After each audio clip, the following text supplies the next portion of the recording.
C'était jeudi 7 novembre 2013, au 177 rue de Charonne à Paris, que la nouvelle secrétaire nationale chargée des Ivoiriens de la diaspora et des représentations au FPI à l'extérieur, Madame Brigitte Guyot, a réuni les Ivoiriens, ou du moins les sympathisants de son parti, pour faire le compte rendu de sa mission sur Abidjan.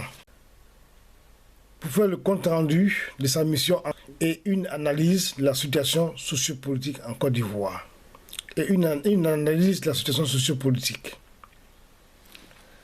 Brigitte Guyot était à Abidjan du 17 au 27 octobre 2013 pour participer à deux grandes réunions.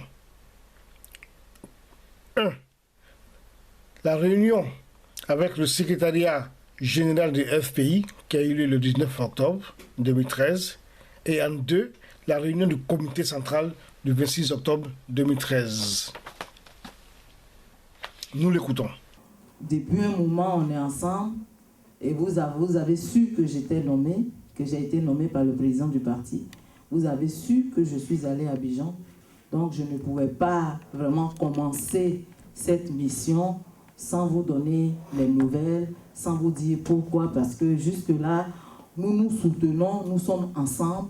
Et donc, pour la première fois, le parti a nommé quelqu'un de la diaspora. Je ne peux pas commencer cette mission-là, je vais dire, sans votre bénédiction. C'est pour ça que j'ai souhaité vous rencontrer.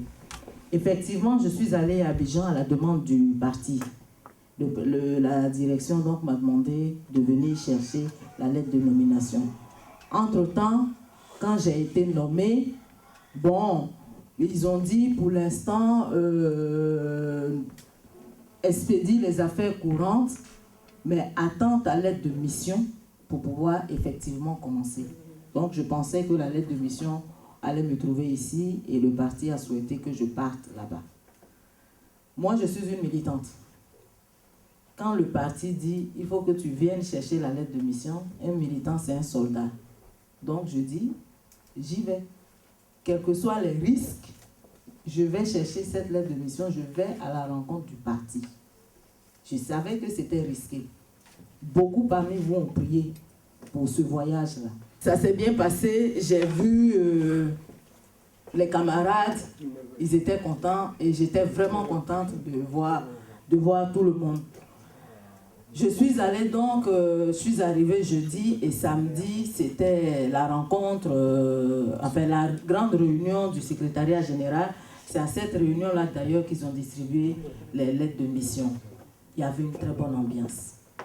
Il y avait une très bonne ambiance entre les camarades parce qu'ils étaient motivés.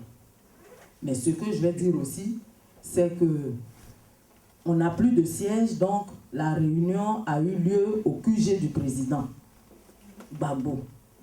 Son QG de campagne, c'est là-bas qu'on a tenu la réunion, que se tiennent d'ailleurs les réunions du parti. Mais quand je dis le QG, ça veut dire que tout a été pris. Il n'y a pas de... Voilà, bon, je vais revenir sur ce point-là. Mais en tout cas, les camarades sont très très motivés. Ceux qui sont sortis de prison, comme ceux qui n'étaient pas en prison, vraiment, ils ont vraiment envie de travailler. Il y a une nouvelle dynamique qui a été impulsée depuis la sortie des derniers prisonniers. Et je me souviens même que Madame la ministre Ayobi, au cours de cette réunion, s'est levée pour remercier le président Afi d'avoir insufflé ce nouveau souffle, cette nouvelle dynamique. C'est-à-dire que c'est des défis nouveaux qui nous attendent. La libération de nos camarades qui sont encore en prison, la libération du président Babo, la libération de la première dame, la libération de tous nos camarades qui sont en prison, le retour des exilés et tout ce combat, il faut le mener. Et je vais parler de l'état psychologique dans la deuxième partie. Mais en tout cas, je suis donc allée chercher cette mission-là dans une ambiance de camaraderie, une ambiance de solidarité, où les camarades, c'est comme si nous sommes en train de traverser le désert, et ce désert-là, nous le traversons les mains dans les mains. Les mains dans la main pour pouvoir avancer ensemble. Je disais donc que j'avais vu tous les camarades, ils vous saluent. Le président Afi vous salue. Il vous dit merci pour tout ce que vous avez fait. Les camarades qui sont sortis de prison, comme tous les membres de la direction et tous les militants, vous disent merci. Ils vous disent merci, vous savez, il faut vivre, il faut être là-bas pour vivre ça. Quand ils me voient, il y en a qui pleurent, il y en a qui sont émus et ils me disent, dis à tes amis, dis à tes frères et sœurs qu'on les remercie. Si nous continuons la lutte, c'est grâce à eux. Si les camarades sont sortis, c'est grâce à votre mobilisation. Donc, vous avez les remerciements. Vous avez aussi les salutations de mon nouveau grand ami, le président Miaka Oroto. Je l'ai vu. Et ça fait bien passer.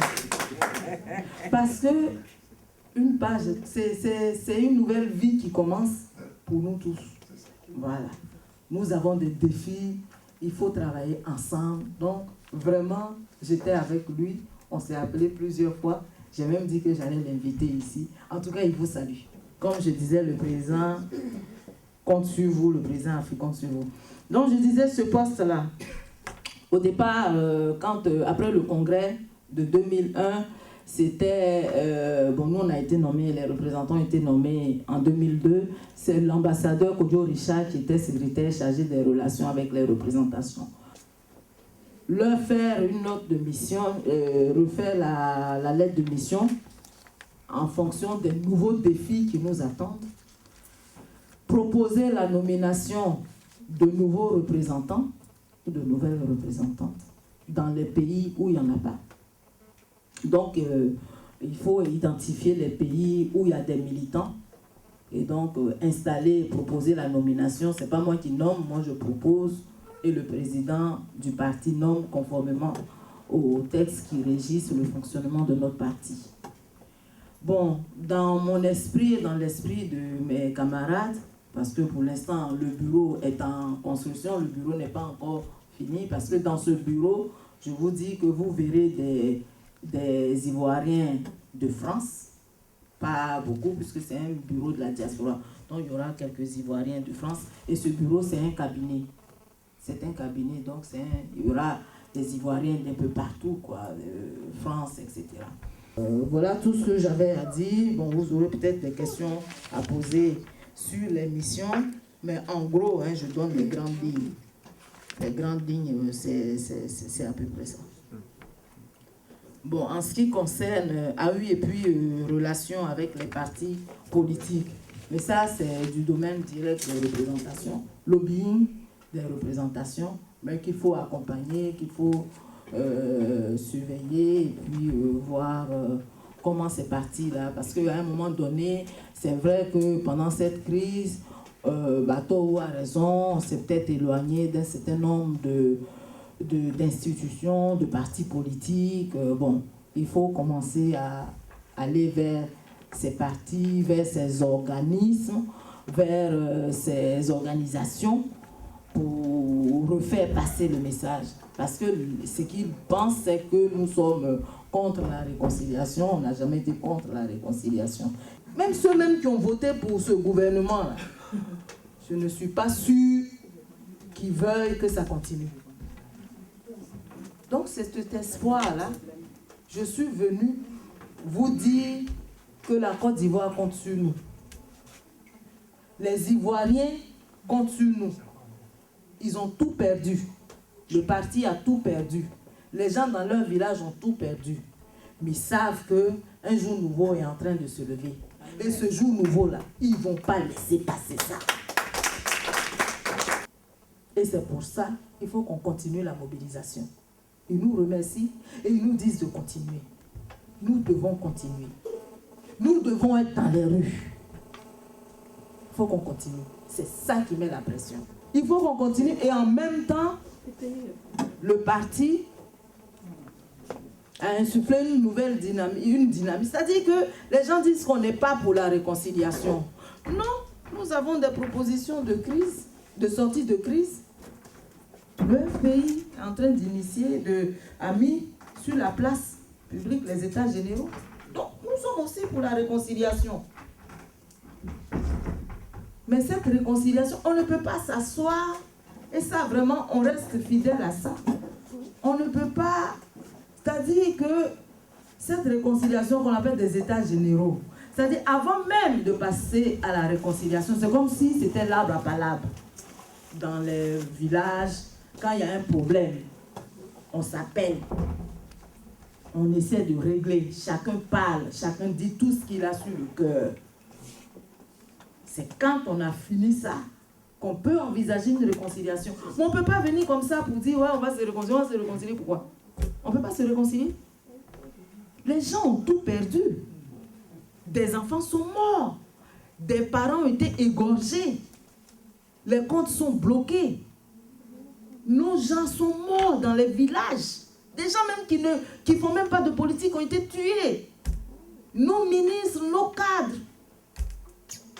Boun Boabré, Désiré Tagro, le maire Diagougo. Mais la liste est longue.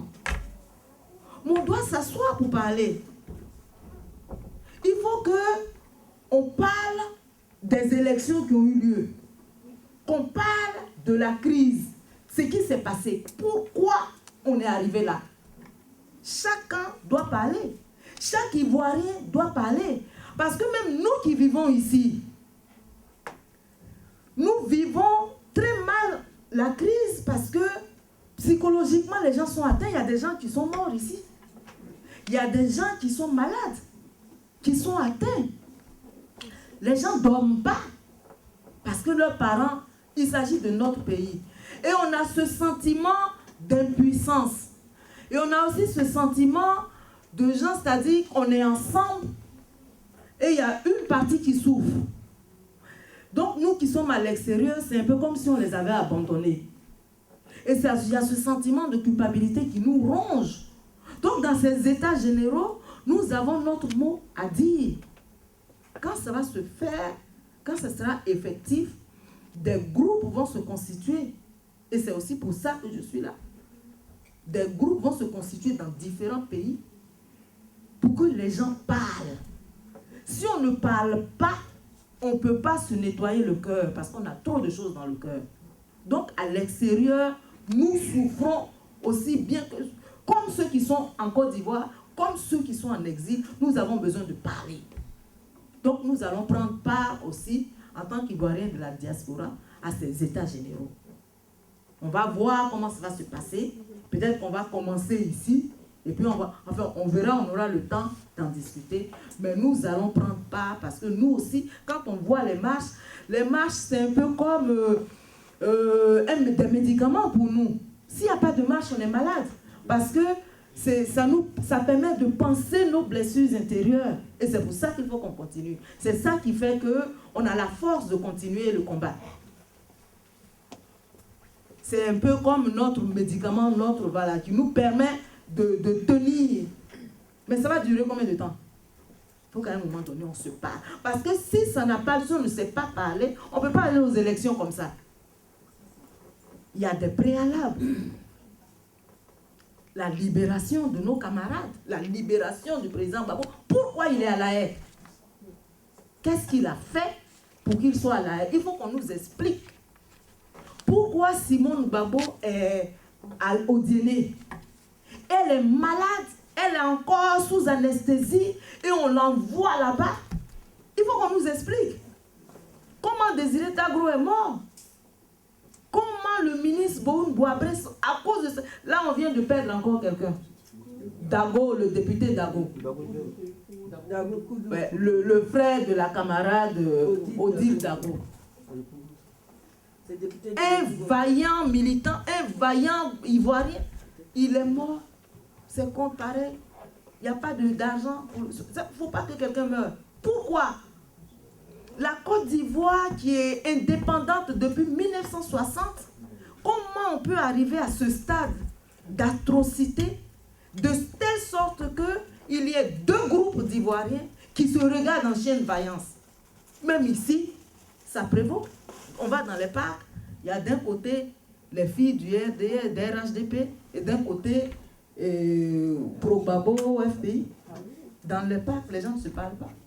Et en Côte d'Ivoire, c'est pareil. Il y a des restaurants où si tu es RHDP, où tu ne peux pas mettre les pieds, ou tu es FPI, tu Pro-Babo, tu ne peux pas mettre les pieds. Comment on est arrivé à ça? À la suite de Brigitte Kuyot, M. Georges Aka, le chef de cabinet du secrétariat national chargé de la diaspora et des représentants des FPI à l'extérieur, a lu le chronogramme de la proposition de sortie de crise du FPI.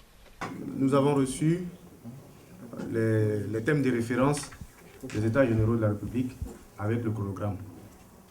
Et les instructions du parti sont que nous devons en faire une large diffusion auprès des différents réseaux politiques et diplomatiques européens et auprès des Ivoiriens de la diaspora qui sont sensibles à la question ivoirienne.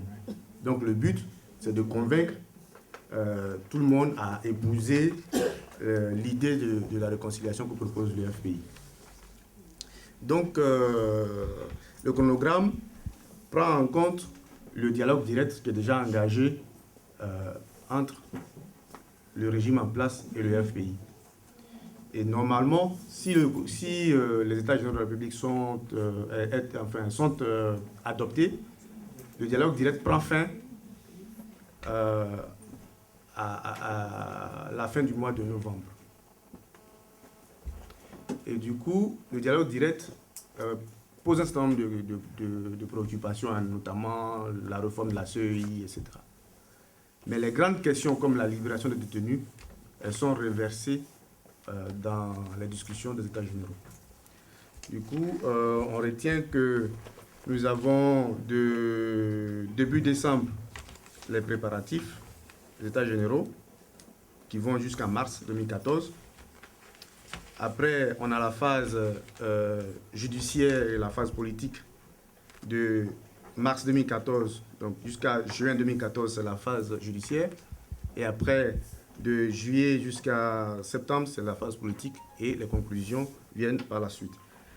Les différents préalables que la nationale a évoqués, notamment la libération des détenus, nous souhaitons, par rapport au chronogramme, que cette libération intervienne avant la fin du mois de novembre. Donc, libération des détenus prévue jusqu'à première quinzaine du mois de décembre. C'est ce qui est dans le chronogramme. 2013. Voilà. Le retour des exilés accompagne aussitôt. Donc, dès lors qu'on finit la libération des détenus, on a le retour des exilés jusqu'à janvier 2014, fin janvier 2014. Et puis, le dégel des avoirs et des comptes, l'opération doit se faire aussi en même temps, donc concomitamment avec la libération des détenus. La restitution des biens également suit le dégel des avoirs. Et les grandes questions comme l'encadrement des FSI doit se faire sous l'opération, enfin la proposition, c'est de décembre jusqu'à mars 2014. On doit pouvoir gérer l'encadrement des FSI. On doit pouvoir gérer le rapatriement des deux eaux, donc qui est prévu jusqu'à mars 2014. On doit pouvoir gérer le désarmement des milices et des ex-combattants, donc qui est prévu jusqu'à fin mai 2014.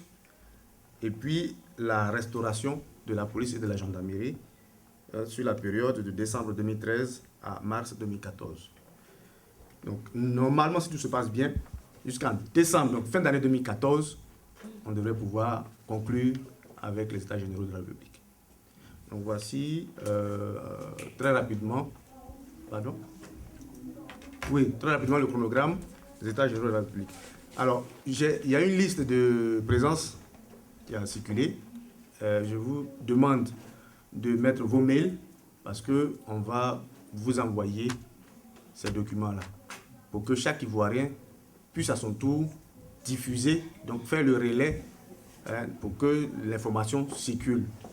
Et si vous pouvez même joindre des amis politiques pour essayer de les convaincre, pour que l'idée des États généraux puisse être adoptée, comprise par tout le monde, ce serait très très intéressant pour le FPI. Et pour la Côte d'Ivoire. Concernant l'opération de collecte des fonds, la nationale a tout dit. Hein. Elle a tout dit. Il faut seulement retenir que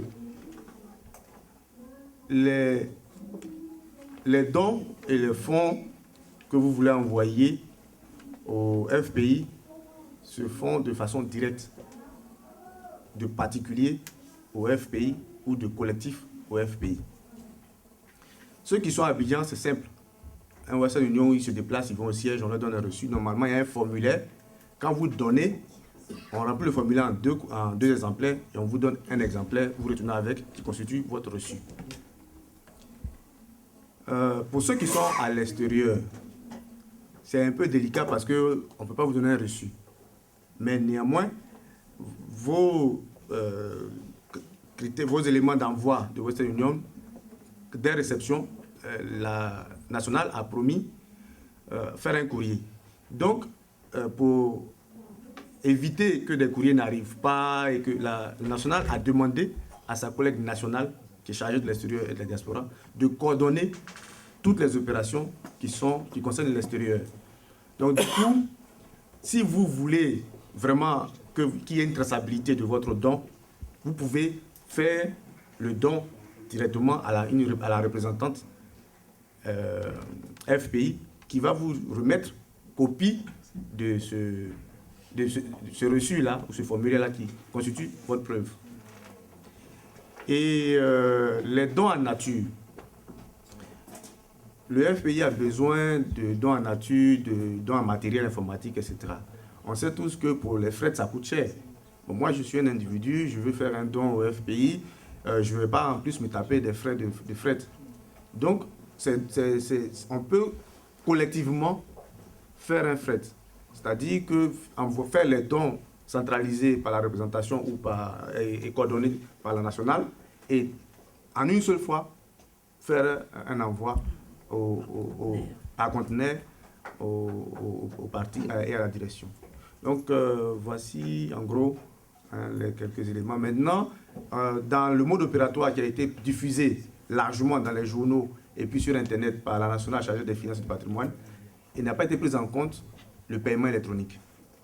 Parce que PayPal a exclu la Côte d'Ivoire de ces opérations. Donc, PayPal ne fonctionne pas en Côte d'Ivoire. Du coup, cet aspect des choses revient à la nationale chargée de la diaspora et de l'extérieur. Voilà pourquoi elle a parlé du site Internet avec PayPal, parce qu'on sait aujourd'hui que la majorité des transactions se font de façon électronique. Voilà, donc, voilà les compléments que je voudrais donner. Je vais donc vous passer la parole. Ephraim va se charger de distribuer, enfin de passer le micro aux différents intervenants et puis la nationale va vous donner les réponses appropriées. Je vous remercie.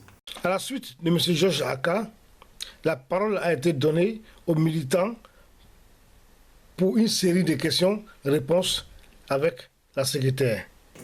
Cette fois-ci-là, on ne peut pas encore nous imposer des volontés. Nos volontés, c'est comment faire pour que nos prisonniers sortent.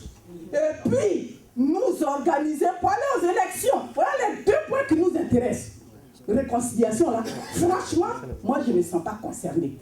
Donc, nous, l'opposition, nous nous préparons déjà. Et nous avons nos préalables.